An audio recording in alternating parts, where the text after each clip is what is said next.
प्रिय दर्शकों, मैं आज आपको जोगनी एकादशी की विधि और कथा सुनाने वाली हूँ। बोलो कृष्ण कन्हैया लाल की जय। व्रत रखते समय हमें कुछ बातों का ध्यान रखना होता है।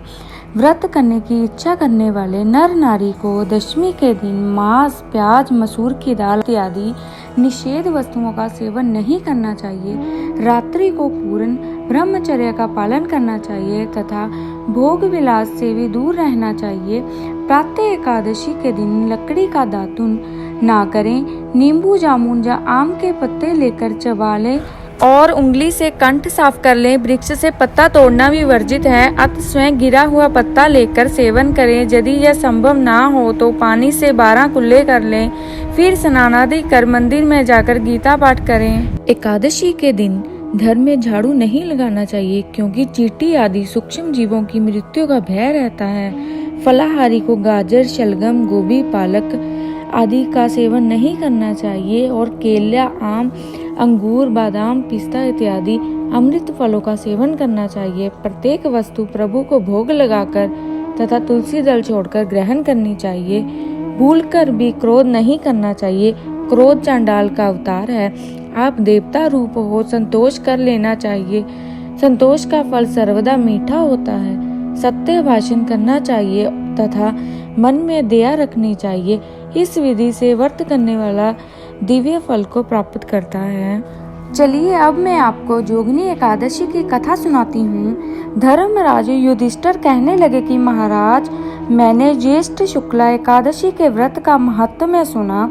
अब कृपा करके आषाढ़ कृष्णा एकादशी की कथा वर्णन कीजिए।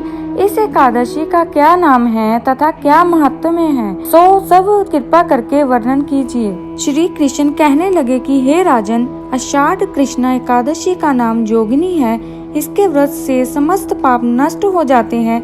यह एकादशी इस लोक में भोग और परलोक में मुक्ति देने वाली है। यह तीनों लोकों में प्रसिद्ध है। मैं तुमसे पुराणों में वर्णन की हुई कथा कहता हूँ, सो तुम ध्यान पूर्वक सुनो। स्वर्ग धाम की अलकापुरी नामक एक नगरी में कुबेर नाम का एक राजा रहता था। वह शिव भक्त था और प्रतिदिन शिव की पूजा किया करता था। हेम नाम का एक माली पूजन के लिए उसके यहाँ फूल लाया करता था। उस हेम माली की विशालाक्षी नाम की एक अत्यंत सुंदर स्त्री थी। वह एक दिन मानसरोवर से पुष्प तो ले आया, परंतु कामासक्त होने के कारण वह अपनी स्त्री से हास्य विनोद तथा रमन करने लगा। इधर माली दोपहर तक पुष्प लेकर राजा के पास नहीं पहुंचा। उधर राजा उसकी राह देखता रहा। अंत में कुबेर ने सेवकों को आज्ञा दी कि तुम लोग जाकर हेम माली के ना आने के कारण का पता लगाओ, क्योंकि वह अभी तक पुष्प नहीं लेकर आया। सेवकों ने कहा कि महाराज, वह पापी अति कामी है, अपनी स्त्री से हास्य विनोद तथा रमन कर रहा होगा। यह सुनकर कुबेर ने क्रोधित होकर उसे बुलाया। हेम माली राजा के भय से कांपता हुआ उपस्थित हुआ। राजा कुबेर क्रोध के मारे, जिसके होंठ कांप रहे थे, कहने लगा, अरे पापी, नीच कामी, तूने मेरे परम पूजनीय ईश्वरों के भी ईश्वर श्री शिवजी महाराज का अनादर किया है। इसीलिए मैं तुझको श्राप देता हूँ कि तू स्त्री का वियोग सहेगा और मृत्यु लोक में जाकर कोढ़ी होगा। कुबेर के श्राप से हेम माली का स्वर्ग से पतन हो गया और वह उसी क्षण पृथ्वी पर गिर गया। भूतल पर आते ही उसके श्वेत कोढ़ निकल आया। उसकी स्त्री भी उसी समय अंतर ध्यान हो गई।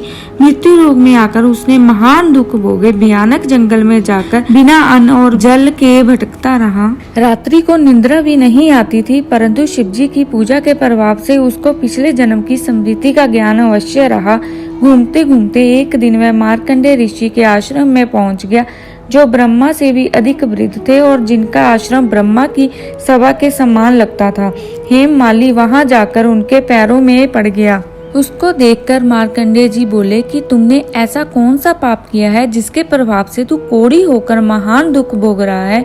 हेम माली कहने लगा कि मैं कुबेर का सेवक हेम माली हूँ। मैं राजा की पूजा के लिए नित्य प्रति पुष्प लाया करता था। एक दिन मुझे अपनी स्त्री के साथ विहार करते देर हो गई और दोपहर तक पुष्प लेकर नहीं पहुंच सका, तो उन्होंने मुझे श्राप दे दिया कि तुझे स्त्री का वियोग होगा और मृत्यु लोक में जाकर कोढ़ी बनकर दुख भोगेगा। इस श्राप से मैं कोढ़ी होकर अत्यंत दुख भोग रहा हूँ। अतः आप कोई ऐसा उपाय बताएं जिससे मेरा यह दुख दूर हो जाए। इस पर मार्कंडेय ऋषि बोले कि तूने मेरे सम्मुख सत्य वचन कहे हैं, इसीलिए मैं तेरे उद्धार के लिए एक व्रत बताता हूँ। यदि तू आषाढ़ मास के कृष्ण पक्ष की जोगनी नाम की एकादशी का विधि पूर्वक व्रत करेगा तो तेरे सब पाप नष्ट हो जाएंगे। यह सुनकर हेममाली ने अत्यंत प्रसन्न होकर मुनि को साष्टांग प्रणाम किया। मुनि ने उसको अत्यंत स्नेह के साथ उठाया। हेममाली ने मुनि के कथा अनुसार विधि पूर्वक जोगनी एकादशी का व्रत किया और इसके प्रभाव से अपने पुराने स्वरूप में आकर अपनी स्त्री के साथ विहार करने लगा। हे राजन, यह योगिनी एकादशी का व्रत 88,000 ब्राह्मणों को भोजन कराने के बराबर फल देता है। इसके व्रत से समस्त पाप दूर हो जाते हैं और अंत में स्वर्ग प्राप्त होता है। इसी के साथ ही हमारी जोगनी एकादशी के व्रत की कथा संपूर्ण होती है। बोल कृष्ण कन्हैया लाल की जय।